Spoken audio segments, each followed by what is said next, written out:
Boa tarde, episódio de hoje, convidado ilustre, Raul Spitz, psicanalista formado na PUC. E a gente vai falar o tema de hoje, autoimagem, que tem tudo a ver com a área dele e com a nossa também. É uma área que a gente se mescla, porque a gente trabalha a autoimagem de uma maneira, ele trabalha de outra, mas uma está muito ligada à outra. A gente vê isso até como que a cabeça da paciente, a Bruna, fisioterapeuta, já gravou os outros podcasts com a gente, ela também entende muito desse universo feminino e como que a cabeça influencia no grau de satisfação da cirurgia. A gente vê, às vezes, a paciente que teve um resultado normal, às vezes até não perfeito, aquela paciente, por exemplo, fez uma lipo e que tem uma gordura visceral, não ficou retinha, mas fica super satisfeita, com a autoestima lá em cima, se achando assim, a última bolacha do pacote, que a gente adora. E tem paciente, às vezes, que fica um resultado muito bom, melhor do que a outra, mas mesmo assim ela não fica com um grau de satisfação. A autoimagem dela, você vê que ela se enxerga de uma maneira diferente do que a outra paciente que tem autoestima elevada consegue se enxergar. Então a gente queria entender isso, até para a gente saber melhor como lidar com isso. Como que a autoimagem influencia e como que isso é formado nas pacientes, que a gente sabe um pouquinho, que é desde cedo, mas o que você tem a falar para a gente sobre isso? Primeiramente, obrigado pelo convite, Fernando, Bruno, de estar aqui para poder falar um pouquinho com vocês sobre esse conceito que é importantíssimo, que eu acho que ele faz exatamente uma complementação entre as nossas carreiras, né, de profissionais de saúde. A gente não pode entender apenas sobre o nosso viés, a gente tem que entender que um sujeito ele é formado de uma forma integral sobre várias perspectivas. E para falar de autoimagem, um dos pontos mais importantes que você está trazendo no início é a ideia de que cada pessoa tem uma forma diferente que entende a sua imagem, a sua perspectiva, né, o seu reflexo de pessoa que manifesta no mundo. Isso se faz de uma forma, como você bem falou, desde o início. Só que o auto é um pouco engana um pouco a gente quando a gente fala de auto, né? Por que eu falo isso? Porque todo mundo que começa a formar a sua autoimagem, ele forma a sua autoimagem a partir de alguém, a Sim, partir de uma outra pessoa. Tem uma Né? referência. Vai ter sempre uma referência, né? O bebê humano, nós da espécie humana, nós somos um dos únicos animais que a gente não consegue, quando nasce, tá pronto para viver. A gente precisa aprender a viver com alguém. E a gente aprende não apenas o manual de viver, né? Ah, fazer xixi, cocô, comer. Não é apenas isso. Tudo que a gente aprende também tá a partir do olhar do outro, do toque do outro, do investimento amoroso do outro, ou não, porque obviamente não dá para a gente generalizar que todo mundo tem isso. Então, cada sujeito que vai estar em formação, ele vai depender de um cuidador primário, né, pai, mãe ou pessoas que possam substituir essas pessoas, que vão estar com a gente para dar suporte para a gente continuar vivendo. E se não tiver essas pessoas, o ser humano morre ou, no melhor dos casos, ele vai adoecer em algum momento de forma emocional. Então, tendo que ter esse suporte, por mas um lado, tem muito também da cabeça da pessoa, de como que ela recebe essa autoimagem, porque por mais que tenha esse suporte dos pais, tem muita autoimagem baseada em amigos depois. Na adolescência é uma fase muito, muito complicada, né? Porque eu já vi até a paciente falando assim, eu não sabia que o meu nariz era feio até a minha família deixar isso muito claro para mim. Ou seja, a imagem vem muito do que os outros falam, porque a criança, por exemplo, ela não sabe se o nariz dela é bonito ou não, ela vai pegando referência na novela, no que a família fala. Então, nesse conceito, você está falando que a autoimagem, na verdade, não é auto, porque é formada pelos outros, né? Exatamente. E pelo que você fala, é muito interessante, porque a gente na psicanálise a gente tem um conceito chamado o grande outro, né? Que é o grande Ah, que outro de legal. fora que vem trazer para mim e que vem me influenciar de uma forma muito grande a ponto da gente poder de fato ficar referenciado a essa pessoa, que obviamente começa nas figuras principais de nossos pais, cuidadores iniciais, E vai mães. mudando depois? E ela vai se deslocando para outras pessoas ao longo da Legal. nossa vida. Essa história da psicanálise com papai e mãe, ponto, isso é uma história antiga da psicanálise, porque, obviamente, há uma modificação nessas figuras, um aumento desse rol de pessoas que se tornam tão influentes quanto, ou representantes daquela mesma influência, que a gente leva nos dias, no dia a dia, na vida adulta, até o nosso último dia, que a gente vai se importar muito. E né? é Amigo, impossível aquele chefe, negócio colega. de não escute, não dê atenção, porque todo mundo é imune, né? Nosso Ninguém. cérebro ele é uma esponja, né? É poroso. Ninguém é assim imune. Se você chega, por exemplo, numa festa, todo mundo fala que você está mal vestido, você vai. É impossível você achar que está bem, ou você fala, ah, não, você está com a cara de Não. cansado hoje, você ficar imune. Muito difícil. Pouquíssimas pessoas conseguem, todo mundo tem uma autoestima que consegue, acho que, graduar. Isso que a gente estava falando. Eu acho especificamente, os pacientes vêm com muitas referências de resultados de outras De outras pessoas. pessoas. Exato. Então, às vezes, o resultado dela é muito bom, como o Fernando falou, mas a expectativa dela estava baseada no resultado de outra pessoa. Exatamente. Porque quando a gente fala do grande outro, sendo pessoas, que a gente está botando pessoa física representando, a gente entende que quando a gente tem um desenvolvimento mais sofisticado da nossa vida emocional e cognitiva, sai da pessoa, da condição de pessoa, essa que influencia a gente, passa para a cultura, passa para a sociedade. Instagram, hoje em dia, Instagram. o grande outro seria o Sai Instagram. uma pessoa que me influencia e passa a ser um grupo, um coletivo, uma ideia que muitas vezes é opressora, é violenta, que faz com que eu tenha dificuldade de aceitar qualquer coisa sendo como ela pode ser. Né? Então, Opressor talvez até no grau que tem que ser o grau máximo de corpo perfeito, não pode ser o que a cirurgia plástica se propõe às vezes, que é um corpo melhor. Na verdade, ele não quer o melhor, ele quer o perfeito, né? Porque é por causa da pressão de resultado, a pressão do grande essa é outro que você está falando, né? Uma condição que você está falando que eu acho que é muito importante para nós, profissionais de saúde, principalmente cirurgião plástico, psicanalista, fisioterapeuta, né? Quando a gente vai atender um paciente, a gente poder dar a ideia de que a gente vai fazer o melhor possível. O melhor possível não é a perfeição, não é o ideal, porque a gente vive montado por ideais. A gente tem que alcançar lugares que são impossíveis de serem alcançados. Então, Freud tinha uma frase que é muito interessante, que é: o bom é inimigo do ótimo. Né? A gente dele essa frase? Essa frase. Eu acho que ele podia ser dele ou ele pode ter usado, que já devia existir desde aquela época. Mas o que quer dizer isso? A gente podia ser bem melhor se a gente não quisesse ser tão bom. Nossa, perfeito. Né? Essa frase que eu acho que cabe muito para a gente quando começa nas primeiras entrevistas com os pacientes que chegam até a gente não vai curar você, solucionar todos os seus males. A gente vai fazer o melhor possível para aquilo que você está trazendo para a gente. Isso que não alinha bem essa questão aí, porque as pacientes até falam, ele sempre deixa a expectativa assim, ele é bem realista em relação ao Eu sou conhecido como doutor sincero. Eu falo, vai melhorar até esse ponto. Isso. Mas eu gosto de entregar mais. A paciente fala, nossa, ele falou que nem ia ser tão bom. Isso é melhor do que o contrário. A paciente de prometer uma coisa e... Apesar que tem paciente que a gente sabe que vai ficar perfeita. Mas a questão é a paciente que a gente sabe que não vai ficar perfeita e está querendo ficar perfeita. A gente tem que deixar claro... Você tem que deixar claro que você vai entregar o melhor que você pode para o caso dela, na situação dela. E só para complementar, o melhor sobre essa perspectiva do caso que ela traz não é acabar com os males dessa pessoa, ou ocupar todos os furos que ela vai ter, porque a autoimagem, como a gente estava falando no início, não se compõe apenas por uma categoria específica nossa de ser humano, que é a parte estética apenas, a parte do corpo. A autoimagem corresponde às nossas questões morais, a forma com que a gente age no mundo, que a gente se relaciona com o outro, que a gente se esforça ou não se esforça para fazer as coisas da nossa vida. Tudo isso compõe um rol de aspectos relativos à nossa autoimagem. A autoestima é a forma que nós, seres humanos, temos de poder julgar ou avaliar aquilo que a gente se vê, como a gente se vê. Então, só o ser humano faz também. Cachorro não avalia se ele é um bom ou mau cachorro. Ele avalia a comida, mas se ele é bom ou mau, ele não vai avaliar.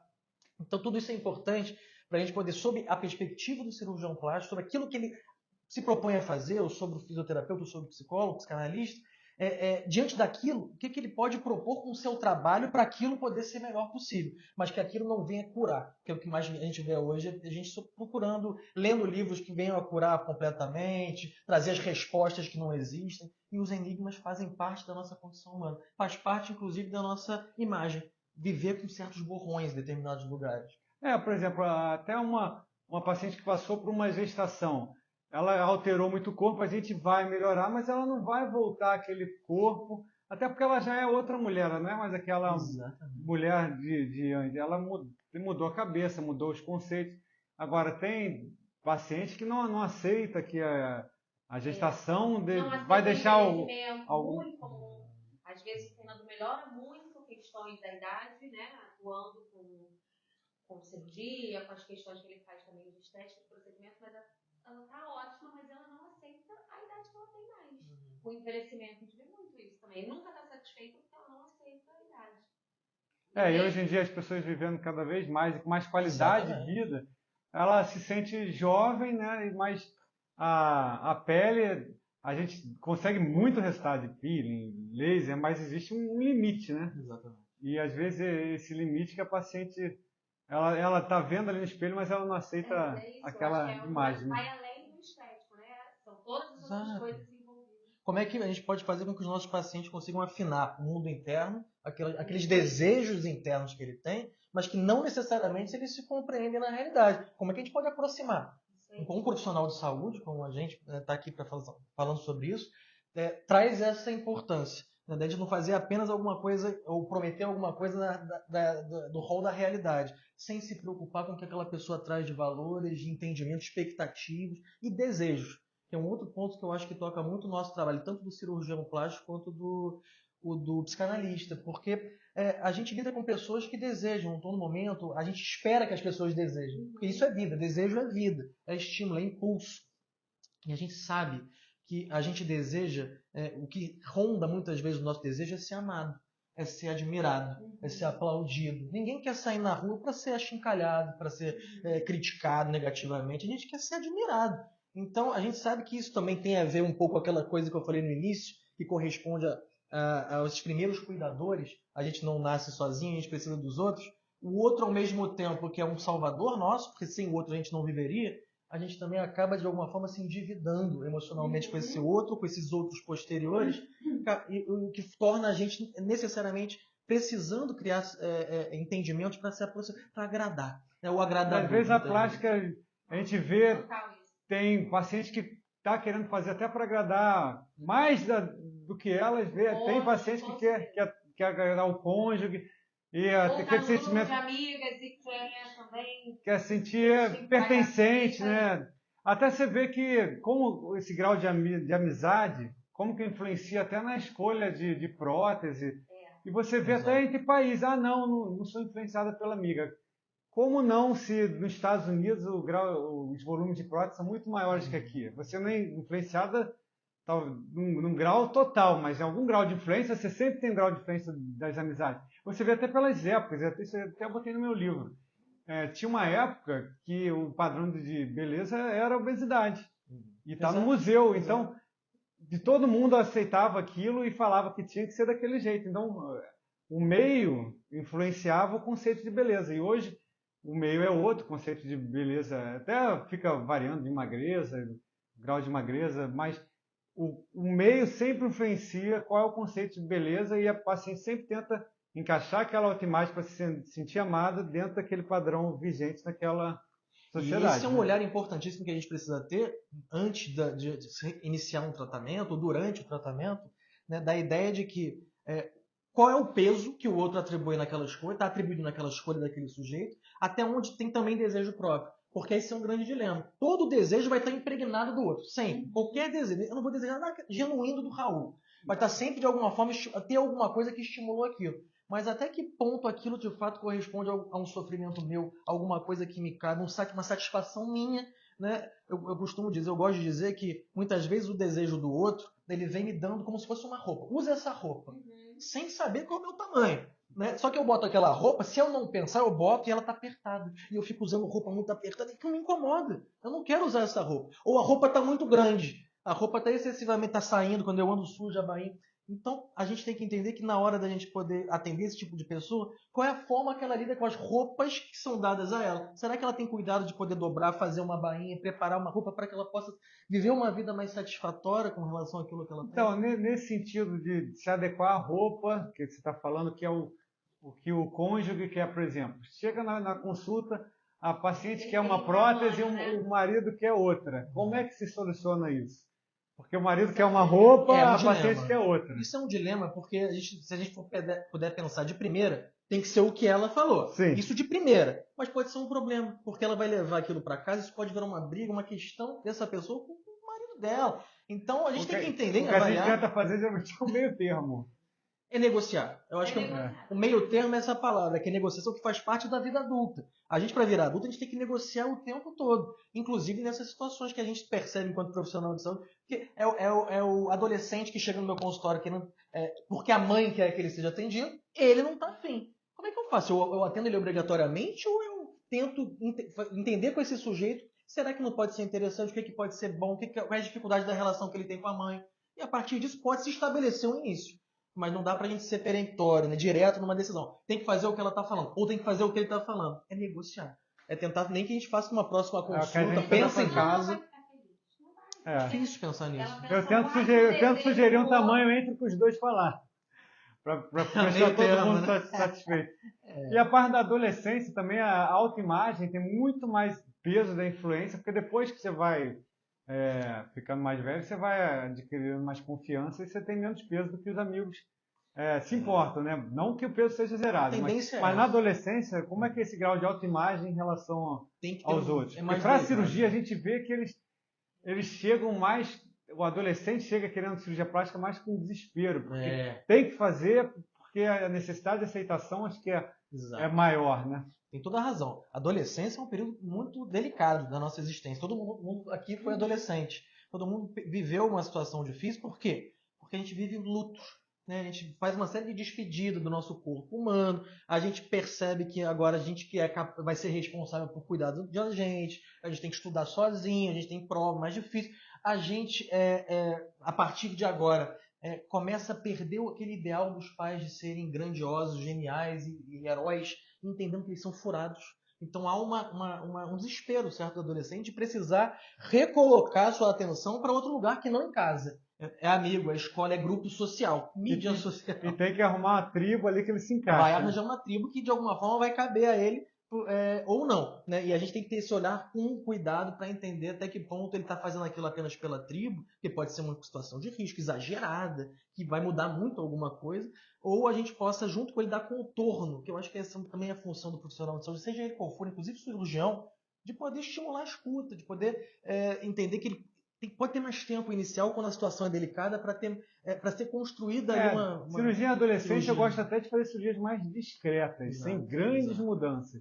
Fernando, outra coisa que eu observo que às vezes elas procuram, antes de procurar ajuda em qualquer outra coisa com psicanalista, elas fazem primeiro, talvez, num procedimento, procurar o cirurgião, porque é algo mais palpável. Ela acha que fazendo aquilo, ela vai resolver. Solução mágica. Isso aí.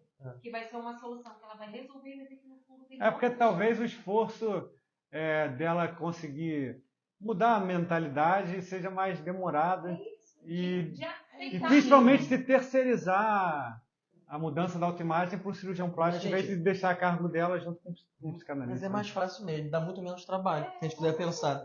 Eu vou achar que ali eu vou fazer, é mais pragmático, é rápido, eu vou fazer e vou tentar dar um jeito. Se não der, aí eu vou ter que, de repente, ter um trabalho maior depois. O que eu acho que, pelos bons profissionais, eu acho que isso pode ser feito escutando. Qual é o desejo daquele sujeito? Né? Se ele está amparado, se ele não está amparado, se ele está sozinho, se ele faz por desespero, se ele faz porque, de fato, aquilo incomoda ele há muito tempo. Né? Ele precisa de um alento ali, de repente, pontual, para ter um ganho de vida. Essa escuta do desejo, ela é fundamental para que a gente possa fazer um trabalho mais afinado e para dar aquilo que seja possível dar. Esse também é um trabalho que eu acho que é muito parecido do psicanalista e do cirurgião, de avaliar o desejo. Porque, por exemplo, existe uma expressão que ela é dita no senso comum, que é o deixar a desejar, como sendo alguma coisa ruim. Podia ser melhor. Para mim, o trabalho do cirurgião e do psicanalista é sempre deixar a desejar. Deixar o paciente desejando, avaliando aquilo como não alguma coisa que se fecha. Eu preciso fazer alguma coisa para ter um fim, para depois daquilo, me sentir melhor. É para deixar aberto, porque o aberto ele mantém o sujeito andando em movimento. Saúde. Né? Então, deixar a desejar nesse sentido. O deixar a desejar até na... Que a gente vê quando tem a mudança do estilo de vida após o procedimento, que ela se sente melhor, começa a praticar atividade física. Exatamente. Começa a cuidar melhor da alimentação. Uma coisa importante talvez da psicanálise também é como fazer o paciente mudar a lente que ele se enxerga, porque tem paciente que eu falo, você se cobra demais, você se vê com olhos, você se vê com olhos que não é realidade. Ela está se enxergando com um olhar, eu falo, você tem um olhar cruel sobre você mesmo. Eu acho que para esse tipo de paciente precisa de um trabalho complementar. Não adianta só um trabalho. Porque ela não pode se ver pior do que até a sociedade em geral vê. A sociedade julga aquilo como bom, mas para ela... Está sempre buscando mais. Aí tem que ver com mais cuidado, porque pode ter questões de ordem psiquiátrica envolvidas, certamente tem, de pessoas que se veem absolutamente diferentes daquilo que são na realidade, né, a baixa autoestima, ou a autoestima devastada, né, aquela pessoa que quando vai à padaria, ela tem que se arrumar, porque podem ver que ela está sem cabelo, descabelada, então aquilo pode ser a marca de alguma coisa muito negativa para ela. São pessoas que precisam de um acompanhamento psicológico, psicanalítico, muitas vezes psiquiátrico, para além, obviamente, né, de alguma coisa pontual que possa ser feito também, mas não isoladamente. Eu já tive paciente até que veio encaminhado pelo psicólogo, porque falou, ó, o que você precisa mesmo é de uma plástica, essa parte É aí o vice-versa da situação. É o oposto, também tem. Também teria. Você já fez a parte da plástica, agora precisa a pessoa tá a parte acompanhada. da psicologia e da mente. Porque tudo, como a gente falou no início, é intrincado. A autoimagem é corporal e mental. Até porque uma coisa que eu vi desse assunto mesmo em tribos indígenas, antes de ter espelho, você já tinha uma autoimagem, sem ter espelho. Porque baseado no que os outros falavam sobre você, sobre a tua imagem. Exato. Então você já tinha... A autoimagem é muito do que os outros falam sobre você. Você não precisa necessariamente de um espelho, porque os outros são o teu espelho, né? Pensa numa família em que o avô era médico, o pai era médico, e eu estou esperando um filho que... Eu sou médico com o pai, e eu estou esperando um filho homem. Estou falando de alguém que pode estar por aqui. Né? Você imagina a expectativa que é criada em torno daquele sujeito que nem nasceu ainda. Nasceu, né, mas já está na barriga, já vai ser um médico, de repente ele vai ser aquilo, ele vai jogar futebol, ele vai ser inteligente, ele tem que cumprir uma série de roles, isso antes de nascer. Agora imagina depois de nascido. Daí que a gente fala dessa importância desse primeiro vínculo. Você falou de espelho. Os primeiros espelhos de nós são os olhos da nossa mãe, do nosso pai, das pessoas que cuidam da gente. A gente estimula muito, por exemplo, a mãe que dá de mamar, que ela olhe nos olhos do filho. Não dá para dar de mamar e ficar no celular. Porque isso é um contato, é um vínculo que já começa a se formar de uma forma muito intensa. Muito importante. Os gestos, as expressões, a forma de falar. Desde ela vai entender que vai ter alguém. Se é positivo ou não, isso também vai estar de alguma forma ali marcado, que vai ser levado para o resto da vida. Mas precisa acontecer. Vai acontecer, mal ou bem. Então daí a importância da gente poder entender que tudo na nossa formação já começou a ser pensado antes da gente nascer. Na maior parte das vezes, né? Pessoas que também nascem em outras realidades que não são lidas como as ideais, mas tem mais problemas ainda para poder lidar ao longo da vida. Mas o pensado de forma ideal é assim, a gente é pensado, a gente é investido, e a gente cumprindo ou não aquilo já marca a gente com um certo espelho, como você falou, muito bem falado.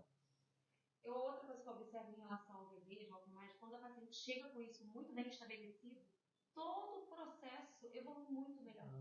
Do que quando ela vem com essa coisa meio confusa, é o que eu quero, é o que meu marido quer, você vê que tudo é mais sofrido, a recuperação é pior. Até mais dor, né?